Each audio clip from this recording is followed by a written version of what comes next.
ասել, որ Սամվել Կարապետյանն իրականում ոչ միայն քաղբանդարկյալ է, այլ պատանդ է ուղղակի, որովհետև քաղաքական իշխանությունները ակնհայտ է, որ նրան ազատությունից կամ քաղաքական իշխանությունների հրահանգով հարուցված քրեական հետապնդումը ակնհայտորեն ազատությունից զրկելը նպատակ ունի հետ պահել նրան իր գործունեությունից եւ սա կարծում եմ վաղուց ծրագրված քայլ էր եւ ուղղորդված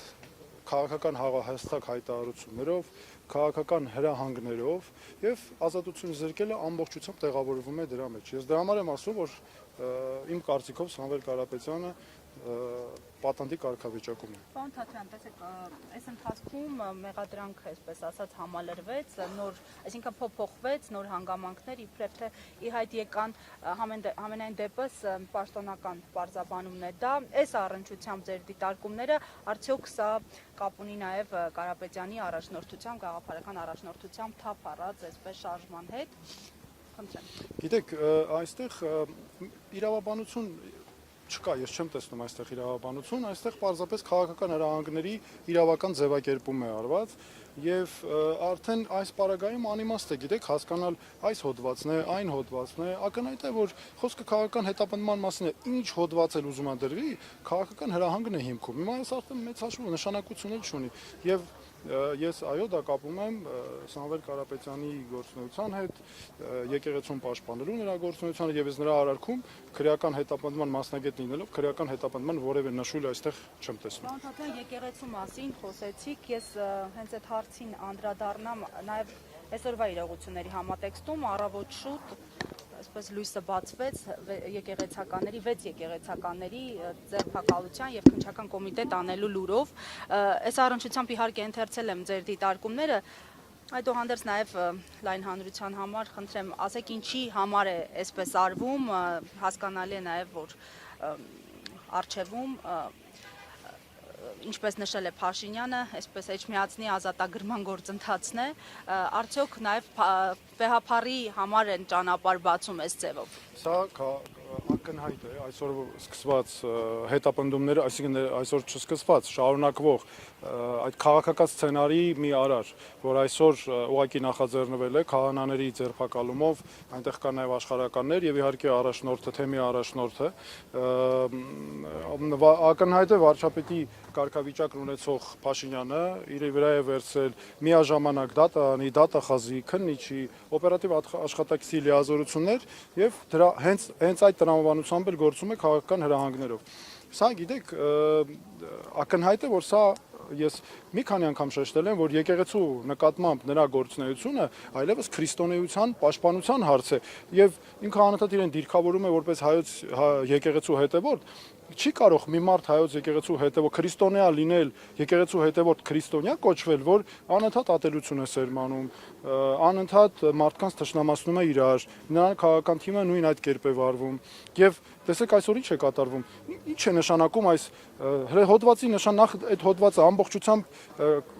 քաղաքական իշխանական քարոզչության արդյունք է, որ հստակ ծրագրված քայլերով եկան հասան ստեղ եւ արդյունքում էլ ինչ ենք տեսնում այդ քրեական օրենսգրքի հոդվածները, որոնք օգտագործվում են ռեպրեսիաների համար, հենց դուք տեսեք ինչ քայլերով են անում, եկեղեցիները փակել են, խուզարկում են, այնտեղ մեր սրբավայրերն են, մենք ստի գնում ենք եկեղեցի, ձեր չենք ուզում տան խորանին, որովհետեւ դրանք սրբավայրեր են մեզ համար։ Կամ մարդկանց տները ինչպես է, ինչ այդ հոդվածի նշանակությունը որտեղ է, որ պետքա մարդկանց տներ գնան խուզարկեն, այսքան մարդ ձերբակալել, կանոնավորել, քրեական դատավարության մեջ սրանք չլսված բաներ են, հասկանում եք, եւ նա սրանով, ես ուզում եմ նաեւ ասել հատուկ իրավապահ մարմիններին, նա սրանով հեղինակազրկում է հանրության աչքի առաջ իրավապահ մարմիններին, հեղինակազրկում է եւ ամբողջությամբ ավերում է մեր արժեքները։ Սա միայն պետք է այս տեսանկյունից դիտել, սրան ուրիշ հիմքեր, ուրիշ անուն պետք չէ տալ։ Պարոն Թաթյան, մարդու իրավունքների խախտում է արդյոք այն, որ ձերբակալել են չնայած նրան, որ քննչական կոմիտեն հայտնում է, որ ոչ թե ձերբակալվել են, այլ հրավիրվել են հարցաքննության, մասնավորապես այս պարագայում, երբ որ մարդը հրավիրվում է հարցաքննության եւ նրա վայրը հայտնի չէ, սա արդյոք խախտում չէ ինքնին։ Նախ գիտեք, շատ կարևոր մի բան, մինչև անցնելը նորից էլի այն հիմնական թեմային, այստեղ մի կարևոր հարց կա։ Ազատությունը զրկելու հստակ մեխանիզմ կա։ Միջազգային չափանիշներով մշակված մեխանիզմ է, ինչա նշանակում ազատությունից զերկել։ Ինչ ուզում եք անունը դնեք, գրեք հրավեր, ծանուցում, կանչել, բերել, բռնի տանել, այս ամբողջը, այս ամենը ազատությունից զերկել է։ Եվ այն որ փաստաբանը այսօր ասում է, ես պարոն Զորաբյանի հարցազրույցը լսել եմ, ասում է տեղը չենք ինչ որտեղ են այդ մարդիկ, դու պատկերացնու՞մ սա ինչ է։ Սրանից ավել ռեպրեսիա, քաղաքական այն էլ հրահանգով իրականացվող եւ շատ կարեւոր է մենք հասկանանք աղբյուրը, արմատը որտեղից է գալիս։ Տեսեք ինչ է տեղի ունենում։ Կառավարության ղեկավարի մակարդակով, այսինքն ամենաբարձր մակարդակով արվում է քաղաքական հայտարարություն, որոնք պարունակում են քաղաքական հրահանգներ իրենց մեջ։ Թաքնվածել չի անգամ բացահայտ։ Դրանից հետո հաջորդում են պատգամավորների քաղաքական հայտարարություններ, ուղղորդումներ դրան։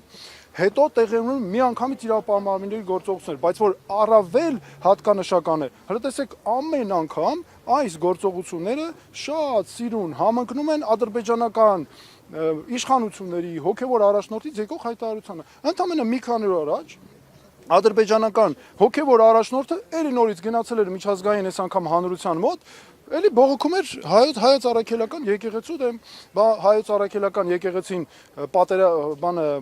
պատերազմի քարոզիչ է, ռևանշիստ է, հələ բայց խաղաղության, բայց հələ ժողովուրդ ջան, դուք նայեք իրենց բառերը, մեկին մեկ համընկնում են, հələ մի հատ վերցեք տեսեք, ինչքան էլ ուզում է հերքեն ասեն, չէ, փաստերը խոսում են բոլորովին այլ բանի մասին եւ այստեղ շատ կարեւոր է մտադրությունների բացահայտումները դրա համար եմ ասում որ սա ծրագրված հստակ միասնական քաղաքականություն է ցավոք սրտի դրան մաս են դարձնում իրավապահ համակարգը ես դրա համար ու դատական համակարգը նրանց բոլորին ասում եմ որ սա նաև քայլ է հեղինակազրկելու իրավապահ մարմիններին ու դատարանին եւ այո սրանք հենց այդ հետապնդումներն են։ Պարոն Մարինե Ֆարմանյանը փաստաբան ասաց, որ երկու հոգեվորականի եւս ձերբակալել են տնից բերման են ենթարկել, սակայն տեղ չեն հասվել, իսկ թեմի առաջնորդը ուղղակի անհետացել է այս մասով։ Ժորժ ջան, այստեղ ընդհանրապես խոսք չկա ասելու, իրավական գնահատականներ չկա ասելու, ախր սա այնքան ակնհայտ է, այս հոդվածը ծիծաղել է քրեական դատավարության գիտության մեջ իրավական չափանիշներով միջազգային որ մեկը ուզում եք ձեռքները դրեք որ վրան ոչ մի չափանիշով սա չի ենթարկվում մեկնաբանության այս հոդվածներով այսքան մարդ ձերբակալել կալանավորել խուզարկություններ գալ տներից տանել ցույց չտալ գաղտնիության պայմաններում դիմակավորված դուք պատկերացնում եք սա ինչա այս հոդվածները ակնհայտ օգտագործում են ռեպրեսիաների համար սրանք պետք է իշխանափոխությունից հետո սրանք պետք է անմիջապես չեղարկվեն այնպես արվեն, որպեսզի այս հոդվածները ինչ էլ որ լինի իրական ծառայի նպատակին սրանք դարձել են իշխանության քաղաքական հենարանը ապահովող հոդվածներ քրեական համակարգով ռեպրեսիաների համար։ Պարոն Թաթեյան, տեղյակ եք, որ Դանիել Հովհաննիսյանի ՀԿ հաղորդում ներկայացրել Տեր Արամի Պետրոսին տված հարցազրույցի հիման վրա է։ Տեղյակ եմ, տեսել եմ փաստաբանի հայտարարությունները, դե ինչ ասեմ։ Հիմա էլի իրավապաշտպան է պետք, որպեսզի իրավապաշտպանից պաշտպանենք մեր քաղաքացիների իրավունքներն։ Հիմա ինչքան էլ ուզում եմ մարդը արդարանա, ասի ես չեմ նպատակ չեմ ունեցել։ Փաստ է, որ ակնհայտ է, որ փոխանցում է կարծեք թե եղել, այս հետապնդում կարծեք թե որն է, հենց այդպես էլ կա։ Եվ ավելին ասեմ ձեզ, հələ տեսեք ինչ այսպես խելացի ճակերտներում ասած քայլ է իրենց տեսանկյունից, ոչ թե իրենք են անձամբ նախաձեռնել պետությունը, այլ քաղաքացիական հասարակության այսպես անկախ, հայո, ՀԿ է դիմել, ինչ ա եղել, բա ՀԿ-ն էլ դիմել է, բա ոնց չանենք, բա պետքա քրեական հետապնդում, բա անօրինականությունը ոնց թողենք մնա։ Հələ դու տեսեք, ինչ հստակ կապվում է, սա այս շղթան շատ պետք է հստակ հասկանալ։ Եվ ես կարծում եմ առաջնահերթ նշանակությունն այստեղ ինքնուրույն քաղաքացիական հասարակության ձևավորում է, որ թույլ չտանք նման բաներ։ Եվ չէ, մեկ հարցադրում ես ունեմ Հայաստանի վարկանիշի տեսանկյունից, որպես նաև իրավապաշտպան, մարդու իրավունքների նախկին պաշտպան, ինչպես է գնահատում է սիրողությունները։ Սա այս ամենը Հայաստանի միջազգային վարկանիշին, սա ասում եմ որպես Հայաստանի քաղաքացի, որպես ցանկացած դերակատարումով որ վերցնեք, սա